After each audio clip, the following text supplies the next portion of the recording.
ನಮಸ್ಕಾರ. ಜಸ್ಟ್ ಕರ್ನಾಟಕ ಟಿವಿಗೆ ಸ್ವಾಗತ. ಡಯಾಲಿಸಿಸ್ ರೋಗಿಗಳಿಗೆ ಬೇರೆ ಕಡೆ ಹೋಗುವ ಅವಶ್ಯಕತೆ ಇಲ್ಲ. ರಬಕವಿ ಬನಹಟ್ಟಿ ಸುತ್ತಮುತ್ತಲಿನ ಸ್ವಲ್ಪ ಜನರಿಗೆ ಇದರ ಬಗ್ಗೆ ಗೊತ್ತಿಲ್ಲದೇ ಇರಬಹುದು. ವೀಕ್ಷಕರೇ, ಇದು ಬಾಗಲಕೋಟೆ ಜಿಲ್ಲೆಯ ರಬಕವಿ ಬನಹಟ್ಟಿ ತಾಲೂಕಿನಲ್ಲಿ ಡಯಾಲಿಸಿಸ್ ಪ್ರಾರಂಭವಾಗಿ 1 ವರ್ಷ ಪೂರ್ಣಗೊಂಡಿದೆ. ನಮ್ಮ ಸರ್ಕಾರಿ ಆಸ್ಪತ್ರೆಯಲ್ಲಿ ಡಯಾಲಿಸಿಸ್ ವ್ಯವಸ್ಥೆ ಇಲ್ಲ ಎಂದು ತಿಳಿದು ಜನರು ವಿಜಯಪುರ, ಬಾಗಲಕೋಟೆ ಮತ್ತು ನೆರೆ ರಾಜ್ಯ ಮಹಾರಾಷ್ಟ್ರದ ಸಾಂಗ್ಲಿ, ಮೀರಜ್ಗೆ ಹೋಗ್ತಾರೆ. ಆದರೆ ಬನಹಟ್ಟಿಯ ಸರ್ಕಾರಿ ಆಸ್ಪತ್ರೆಯಲ್ಲಿ ಡಯಾಲಿಸಿಸ್ ಸೆಂಟರ್ ಇದ್ದು ಡಯಾಲಿಸಿಸ್ ಕಾಯಿಲೆಗೆ ಚಿಕಿತ್ಸೆ ನೀಡಲಾಗುತ್ತಿದೆ. ಸದ್ಯ ಇಲ್ಲಿ 15 ರಿಂದ 16 ಜನರು ಚಿಕಿತ್ಸೆಯನ್ನ ಪಡಿತಾ ಇದ್ದಾರೆ. ಈ ಕುರಿತು ಇಂದು ಆಸ್ಪತ್ರೆಯಲ್ಲಿ ವಿಶೇಷವಾಗಿ ಪೂಜೆಗೆ ಆಗಮಿಸಿದ ತೆರದಾಳ್ ಮತಕ್ಷೇತ್ರದ ಶಾಸಕರಾದ ಸಿದ್ದು ಸವದಿಯವರು ಸ್ಥಳೀಯರು, ಸುತ್ತಮುತ್ತಲಿನ ಜನರು ಇದರ ಸದುಪಯೋಗ ಪಡೆದುಕೊಳ್ಳಿ ಅಂತ ಮಾಹಿತಿ ನೀಡಿದ್ರು ಮತ್ತು ಚಿಕಿತ್ಸೆ ಪಡಿತಾ ಇದ್ದವರಿಗೆ ಕಿಟ್ಗಳನ್ನು ವಿತರಿಸಿದ್ರು. ಸರ್ಕಾರಿ ಆಸ್ಪತ್ರೆಯ ಡಯಾಲಿಸಿಸ್ ವೈದ್ಯರಾದ ಮಹೇಶ್ ಹೊಸಕೋಟೆ ಅವರಿಗೆ ಸನ್ಮಾನ ಮಾಡಿ ಹರಸಿ ಹಾರೈಸಿದ್ರು.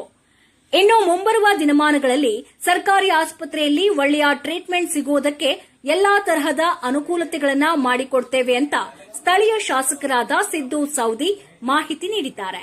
ಕಾರ್ಯಕ್ರಮದ ಮುಖ್ಯ ರೂವಾರಿಗಳಾದ ಸ್ಮಿತಾ ಕಾಳಗಿಯವರು ಮತ್ತು ಮುಖ್ಯ ವೈದ್ಯಾಧಿಕಾರಿಗಳಾದ ಎನ್ಎಂ ನದಾಫ್, ಗಂಗಾಧರ್ ಗುಬ್ಬಾನಿ, ಅಶೋಕ್ ಬಾಣಕಾರ್, ರವಿ ಅರವಾಡಿ, ಅನಿಲ್ ಸಿಂಗೆ ಇನ್ನು ಮುಂತಾದವರು ಉಪಸ್ಥಿತರಿದ್ದರು. ಪ್ರತಿನಿಧಿ Dilip S Kamble, just Karnataka TV, Bagalkot.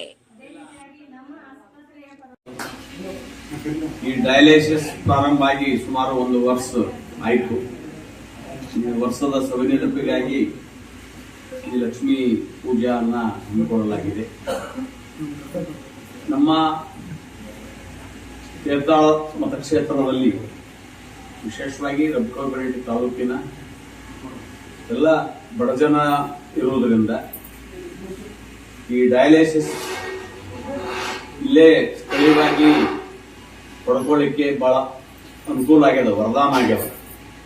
ಯಾಕಂದ್ರೆ ಅನೇಕ ಡಯಾಲಿಸಿಸ್ ಪೇಷಂಟ್ಗಳನ್ನು ನಾವು ಮಾತಾಡ್ಸೋದಾಗಿ ಕೇಳ್ತೀವಿ. ಒಬ್ಬರು ಬಿಜಾಪುರಕ್ಕೆ ಹೋಗ್ತಾರ, ಒಬ್ರು ಜಮಖಂಡಿಗೆ ಹೋಗ್ತಾರ, ಒಬ್ರು ಬಾಗಲಕೋಟೆಗೆ ಹೋಗ್ತಾರ. ಯಾಕಂದ್ರೆ ಅವ್ರವ್ರ ಭರವಸೆ ಮೇಲೆ ಹೋಗ್ತಿರ್ತಾರೆ. ಅದು ಶ್ರೀಮಂತರು ಹೋಗ್ಬೋದು ಗಾಡಿ ತಗೊಂಡ, ಅದ್ರ ಬಡವರಿಗೆ ಬಹಳ ಕಷ್ಟ ಆಗ್ತದೆ.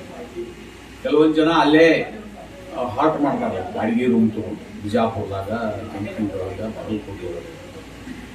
ಅದರಿಂದ ಇಲ್ಲಿ ನಮಗ ಲೋಕಲ್ ಆಗಿ ಸ್ಥಳೀಯವಾಗಿ ಸಿಗುವುದರಿಂದ ನಡೀತಾ ಬಂದನೆ ಡಯಾಲಿಸಿಸ್ ಮಾಡ್ಕೊಂಡು ಹೋಗಬಹುದು ಅಂತ ಒಂದು ಸೌಲಭ್ಯವನ್ನ ಜನರಿಗೆ ಮಾಡಲಾಗಿದೆ. ಇನ್ನೂ ಸಹಿತ ಯಾವುದೇ ಪೇಷಂಟ್ ಇದ್ರೂ ಸಹಿತ ಇಲ್ಲಿ ಸ್ಥಳೀಯವಾಗಿ ಆಗ್ಲಿಕ್ಕೆ ಇನ್ನೂ ICU ಬೇಕು ಅನ್ನುವಂಥದ್ದನ್ನ ವೈದ್ಯರು ಇಲ್ಲೆಲ್ಲ ತಮ್ಮ ಮುಂದೆ ಮಾತಾಡಿದ್ರು. ಬರುವಂತ ದಿವಸದಲ್ಲಿ ಅವು ಏನೇನು ಸೌಲಭ್ಯಗಳದಾವ ನಮ್ಗೆ ಬೇಕಾಗ್ತಾವ ಬರೆದು ಕೊಟ್ರೆ ನಾನು ನಮ್ಮ ಸಚಿವರಿಗೆ ಮಾತನಾಡಿ, ಸರ್ಕಾರಕ್ಕೆ ಮಾತನಾಡಿ ಆ ಸೌಲಭ್ಯಗಳನ್ನು ಇಲ್ಲಿ ತರುವಂತಹ ಕೆಲಸವನ್ನ ನಾನು ಹಂತ ಹಂತವಾಗಿ ಮಾಡ್ತೀನಿ ಅನ್ನುವಂಥ ಮಾತನ್ನು ಈ ಸಂದರ್ಭದಲ್ಲಿ ನಾನು ಹೇಳಬಯಸ್ತೇನೆ.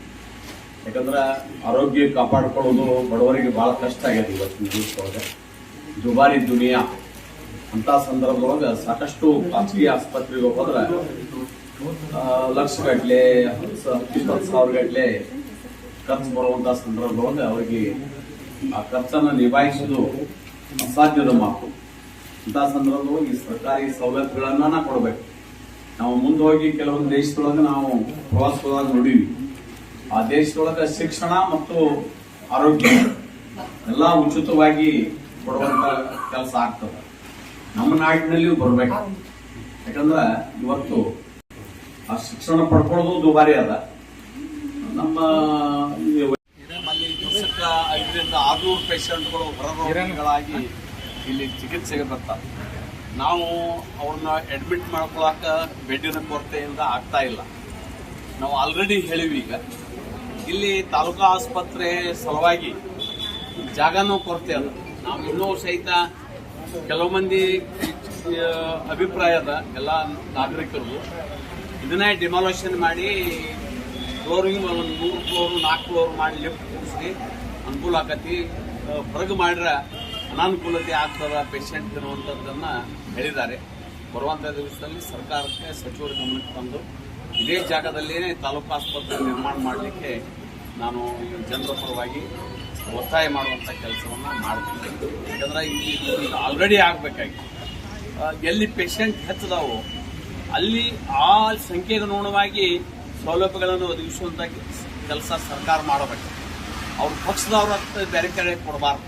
ಯಾಕಂದ್ರೆ ಇದು ಅಕ್ಷಮ್ಯ ಅಪರಾಧ ಆಗ್ತದೆ. ನಮ್ಮಲ್ಲಿ ತಾಯಿ ಮಕ್ಕಳ ಆಸ್ಪತ್ರೆ ಬೇಕು. ಯಾಕಂದ್ರೆ ಇಲ್ಲಿ ಕ್ಷೇತ್ರದಲ್ಲಿ ರಬಕವಿ ಬನಹಟ್ಟಿ, ತೇರದಾಳ ಇರ್ಬೋದು, ಮಾಲಿಂಗಪುರ ಇರ್ಬೋದು, ಗ್ರಾಮಾಂತರ ಇರ್ಬೋದು, ಭಾಳ ಕಡುಬಡವರ ಏನು ದಲಿತರು, ಅಲ್ಪಸಂಖ್ಯಾತರು, ಕೂಲಿಕಾರರು ಭಾಳ ಜನ ಇರೋದ್ರಿಂದ ಇಲ್ಲಿ ತಾಯಿ ಮಕ್ಕಳ ಆಸ್ಪತ್ರೆ ಮತ್ತು 100 ಬೆಡ್ಡಿನ ಆಸ್ಪತ್ರೆ ತುರಂತ ಬೇಕಾಗ್ಯದ. ಅದರ ಬಗ್ಗೆ ಸರ್ಕಾರಕ್ಕೆ ನಾನು ಈಗಾಗಲೇ ಗಮನಕ್ಕೆ ತಂದನಿ. ಇನ್ನೂ ಆದರೂ ಸಹಿತ ಒತ್ತಾಯ ಮಾಡಿ ಇಲ್ಲಿ ಇನ್ನು ಹೆಚ್ಚು ಸುದ್ದಿಗಳನ್ನ ವೀಕ್ಷಿಸಲು ಈ ಕೂಡಲೇ ನಮ್ಮ ಜಸ್ಟ್ ಕರ್ನಾಟಕ ಟಿವಿಗೆ ಸಬ್ಸ್ಕ್ರೈಬ್ ಮಾಡಿ.